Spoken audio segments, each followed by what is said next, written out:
Bonjour et merci de nous rejoindre pour cette campagne de sensibilisation à l'autisme version 2022. L'opération Chaussette Bleue se fait sous différentes manières, en virtuel avec des podcasts et des vidéoconférences, mais aussi en présentiel. Alors, pour ce qui est du virtuel, nous continuons cette série de visioconférences présentées par Marco Di Duca sous la thématique de l'autisme. Bonjour, Monsieur Marco. Bonjour Flora.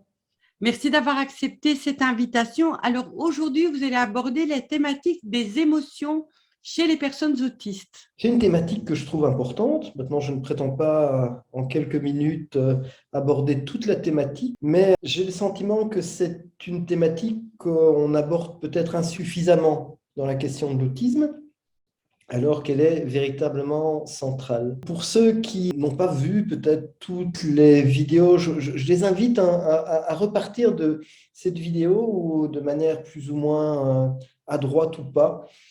J'expliquais la différence entre la notion d'organisation et la notion de structure. Je prenais comme exemple les vélos en disant, dans une bicyclette, par exemple, avoir une chaîne, ça fait partie du modèle de l'organisation bicyclette, à condition que la chaîne serve à faire avancer le vélo. En tout cas, c'est la fonction de la chaîne. Pourquoi j'insiste là-dessus? Parce que la notion d'émotion, ça fait partie des indicateurs importants à avoir à l'esprit lorsque on aborde la problématique de l'autisme et on essaye d'en comprendre les articulations. Il y a plusieurs manières d'aborder la problématique des émotions de manière un peu peut-être très schématique. Je dirais qu'il y a une approche qui est très neurobiologique, qui montre que finalement les émotions, c'est quelque chose à la fois de complexe et en fonction de leur nature, les zones du cerveau qui sont activées, les zones de rétrofeedback qui sont mises en place, tous les processus varient plus ou moins fortement et souvent très fortement. Et puis, il y a une approche qui est une approche plus psychologique. Et dans cette approche psychologique, il y a généralement deux grands types de modèles.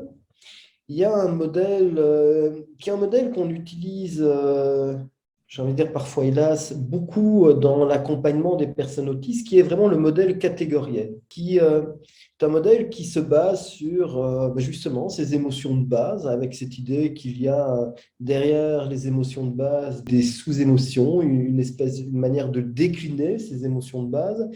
Et ça donne notamment naissance à ce qu'on appelle la roue des émotions. Je pense que beaucoup de personnes qui présentent de l'autisme ou de familles d'enfants qui présentent de l'autisme ont entendu parler de cette roue des émotions et parfois se sont astreints très longtemps à comprendre quelle émotion était ressentie, quel type de colère. Et on en arrive souvent à découper les choses de manière finalement, en tout cas ça c'est mon avis, parfois un peu artificiel. Alors, je ne dis pas que c'est inutile, c'est souvent astreignant pour un résultat qui est parfois discutable en termes d'efficience. Il y a un autre modèle qui est un modèle plus dimensionnel et qui est parfois peut-être très simpliste, mais que moi je trouve assez opérant, qui est finalement de schématiser les émotions. Alors, un modèle assez courant, c'est de les schématiser en deux axes. Il y a on estime l'émotion en termes de valence. Est-ce qu'elle est positive ou négative? Et puis, au-delà de la valence, on va s'interroger sur la manière dont l'information émotionnelle va activer la personne. Est-ce qu'elle la sidère? Voilà, il y a des émotions qui sidèrent, qui empêchent toute action, toute réaction, ou est-ce qu'au contraire, elle la mobilise? Et dans ce cas-là, est-ce qu'elle la mobilise plus ou moins fortement ou pas? Alors, c'est tout bête comme schéma, c'est très intéressant parce que ça permet finalement de rentrer dans plein de nuances qui vont souvent plus parler aux personnes qui présentent un TSA parce qu'il va précisément impliquer d'autres ressentis que simplement une démarche un peu cognitive, trop de réflexion. La roue des émotions, ça a tendance à, excusez-moi l'expression, un peu couper les cheveux en quatre. Donc on réfléchit, et plus on réfléchit, moins on est en lien avec les émotions, alors que par principe, Le travail sur les émotions, c'est un travail qui doit faire intervenir autre chose que simplement l'intellectuel. Alors, quand on a cet axe, tout bête, est-ce que c'est une émotion positive? Je vais dire, tiens, le positif, il va être en haut. Est-ce que c'est une émotion négative? Le négatif, il va être en bas. Est-ce que c'est une émotion qui sidère? Eh bien, la sidération, elle va être sur ma gauche ou sur votre droite. Est-ce qu'elle mobilise l'action? Ce sera l'autre pôle. Alors, si vous avez ce schéma, ça vous permet finalement de situer plein d'émotions et peut-être même, si vous associez ça à des couleurs, de voir les émotions sous forme de couleurs et de vous dire, tiens, à ce moment-là, voilà ce type d'émotion que je vis. Peu importe les mots, finalement, ce qui va être... Pourquoi peu importe les mots? Parce que la problématique des émotions chez les personnes qui présentent un TSA, elle n'est pas uniquement dans l'identification. Je reviendrai là-dessus, mais elle est beaucoup plus large. Et ce qui va être souvent important, c'est au-delà de l'identifier l'émotion, c'est aussi de la réguler. Et donc, si je reviens avec ce schéma, mais si j'ai une émotion qui est très positive, mais au point de m'activer très très fort, peut-être que je suis à un moment donné alors dans quelque chose qui est de l'ordre du trop.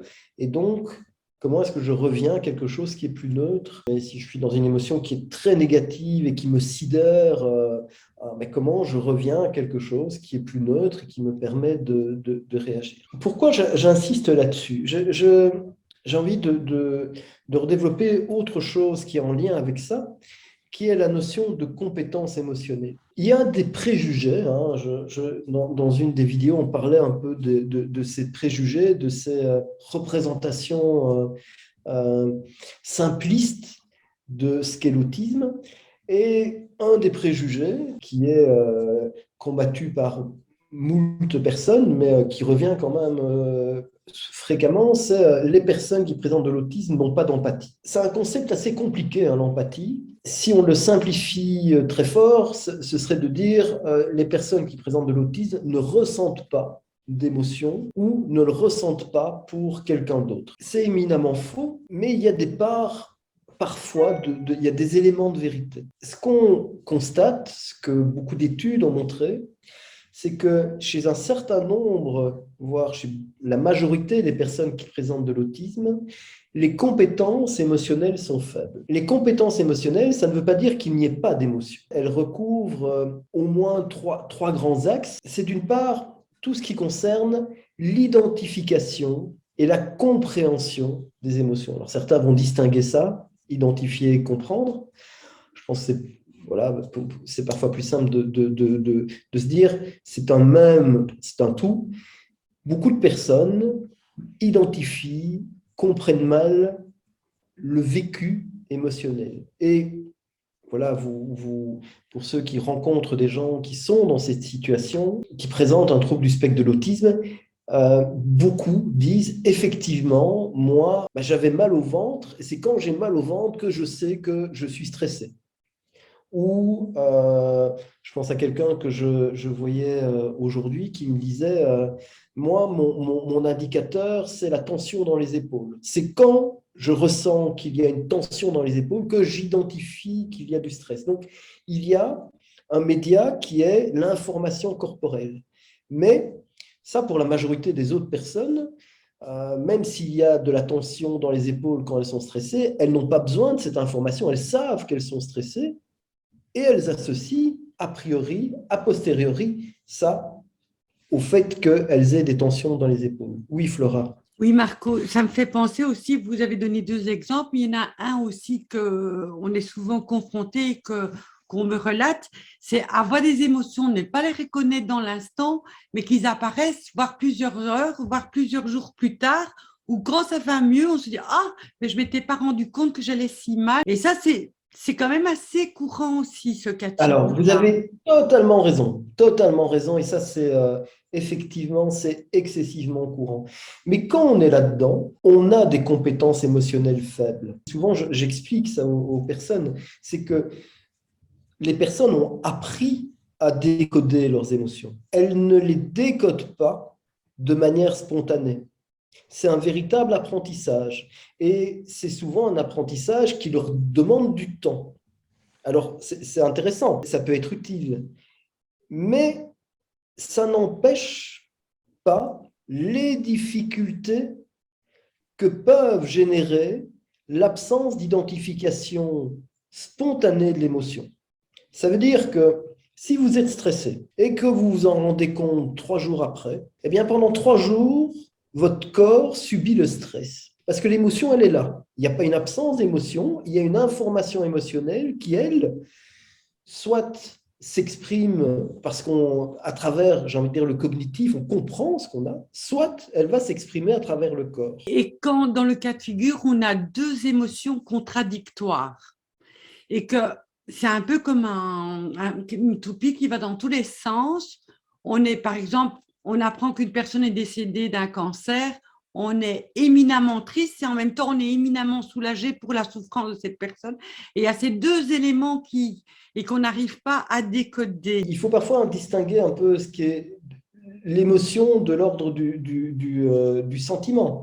Quand on est soulagé, on n'a pas nécessairement une émotion qui est associée à ce sentiment de soulagement. C'est la tristesse qui est l'émotion dans ce cas-là. Il n'y a pas une émotion positive de plaisir d'être soulagé. C'est le sentiment de soulagement. Il y a des tas de gens qui vivent des émotions contradictoires sur un moment même et qui sont tiraillés à travers ça.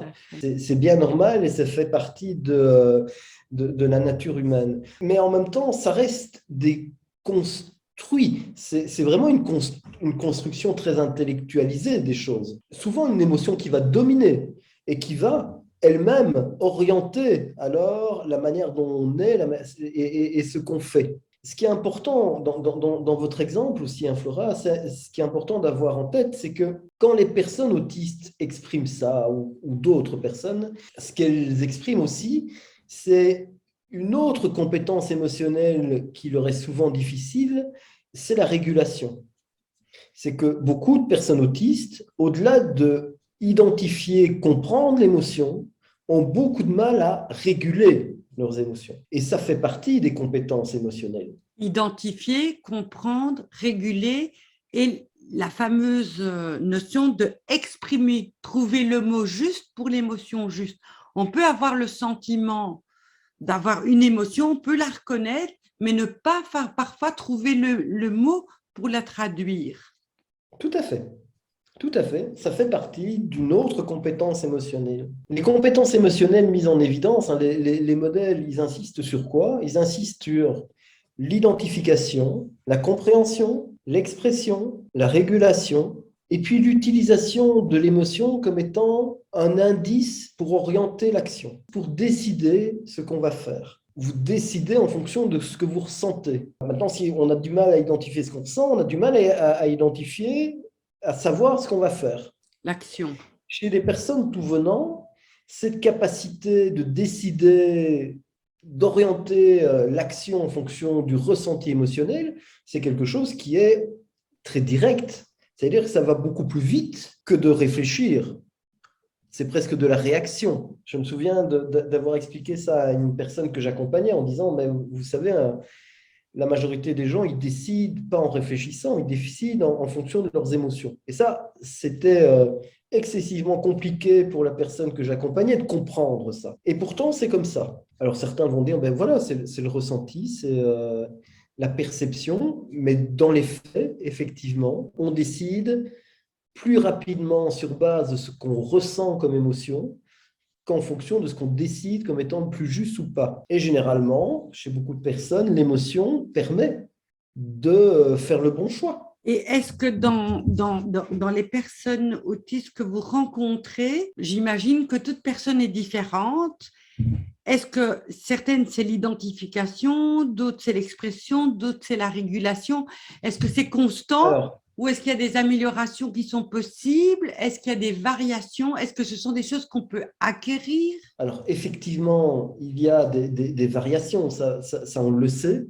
Hein, les compétences émotionnelles sont plus ou moins présentes ou pas. D'abord, ce qui est important d'avoir bien en tête, c'est qu'il y a les compétences émotionnelles qu'on va qualifier d'intrapersonnelles, identifier, comprendre, réguler ses propres émotions, et les compétences émotionnelles qu'on va qualifier d'interpersonnelles, identifier, comprendre, réguler les émotions des autres. Les compétences interpersonnelles, elles renvoient aussi aux capacités plus ou moins présentes chez les personnes autistes de s'ajuster aux autres, de s'ajuster émotionnellement aux autres, de s'ajuster relationnellement aux autres. Ce que beaucoup de personnes qui présentent un TSA adulte diagnostiqué plus tard expliquent, c'est qu'en fait, elles ont acquis ces compétences progressivement. Ça n'est pas nécessairement spontané, c'est pas pour ça que ça n'est pas performant, mais c'est une acquisition.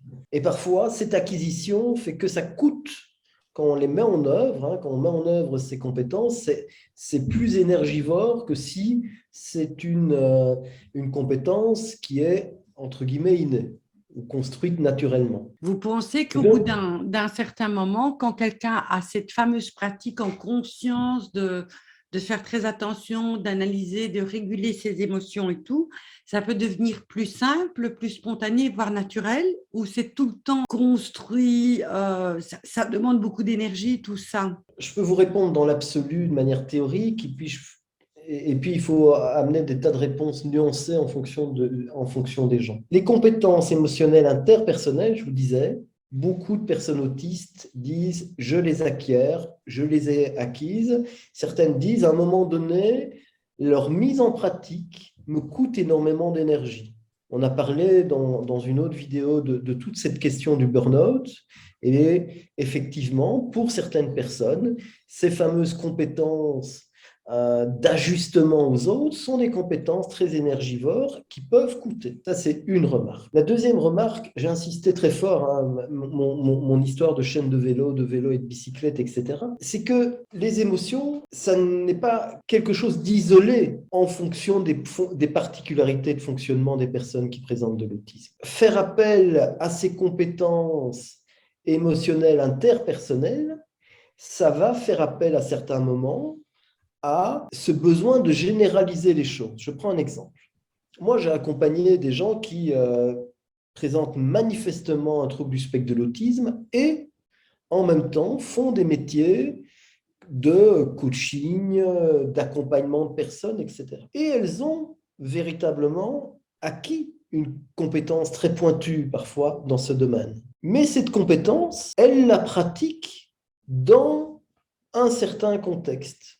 Et donc, elles vont être très bonnes en tant que coach, par exemple, mais très mauvaises lorsqu'il s'agit d'entretenir une communication plus informelle, lorsque elles vont acheter le pain et qu'elles doivent... Dans l'extérieur, dans leur vie courante. Oui, Exactement. effectivement.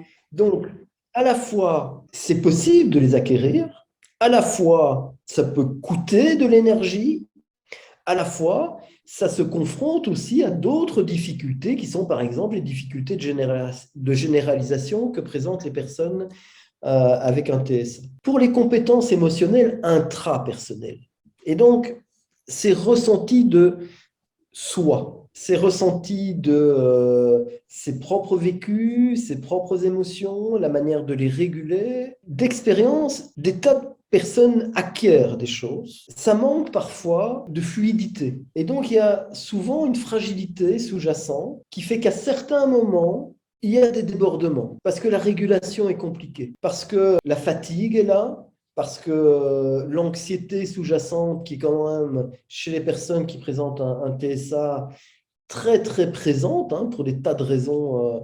Un jour, on pourra peut-être y revenir. Mais cette anxiété, qui est une émotion un peu particulièrement négative, elle est difficile à réguler, elle prend beaucoup de place. Et à certains moments, elle contamine un peu toutes les autres émotions. Et donc là, on a beau identifier ce qu'on vit, il n'empêche qu'on a du mal à vivre ça parce qu'on n'a pas toujours tous les bons mécanismes pour réguler l'émotion. Et donc là, tout le travail, ça va être de beaucoup plus permettre à la personne d'acquérir des outils pour prévenir ces trop-pleins émotionnels, pour prévenir ces débordements anxieux s'ils se présentent, pour éviter d'être toujours dans la surcharge ou dans le mal-être et surtout éviter les effets les plus pervers et notamment les effets au niveau du corps et au niveau somatique. D'où notre minute de publicité pour Autisme en Action. Nous avons quand même créé des ateliers de communication sociale et je vous assure, pour avoir assisté à plusieurs ateliers de la petite enfance à maintenant, on apprend quand même à avoir des outils, à reconnaître des choses et c'est vrai qu'il faut plusieurs ateliers, qu'il faut faire ce que vous dites, mais moi je reste persuadée que c'est un outil, c'est une boîte à outils qu'il ne faut pas se refuser car c'est juste incroyable. En fait, ce que je suis étonnée, c'est le nombre de gens qui ne se posent même pas la question de quelle est leur émotion ou de ce qu'ils se ressentent. Et donc, ça a au moins le mérite de pouvoir se poser ce type de questions. Vous avez raison à insister là-dessus et je pense que je ne voudrais pas apparaître défaitiste en disant tout est coincé, tout est coulé dans le marbre, si je vous me permettez l'expression. Non, les choses peuvent évoluer. Le cerveau est plastique et les gens peuvent acquérir véritablement plus de compétences émotionnelles. Simplement, moins d'expérience.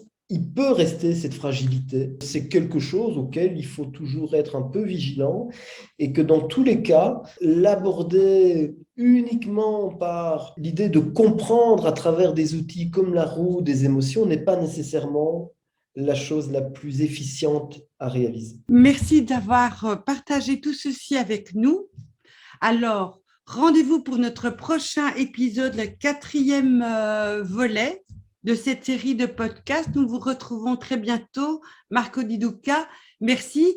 Et n'hésitez pas, si vous avez des avis, n'hésitez pas à les mettre vos commentaires en dessous. Le débat continue. Merci, au revoir. Merci à vous, au revoir. Je vous attends pour les vidéos suivantes qui viendront chaque semaine égrener tout le mois d'avril. Donc, si cette vidéo vous a plu, n'hésitez pas à liker, à vous abonner à Autisme en Action, Autisme en Action, notre chaîne YouTube. Et vous pouvez mettre des commentaires ou nous contacter à notre adresse mail qui est inscrite ici en dessous. À très bientôt, au revoir.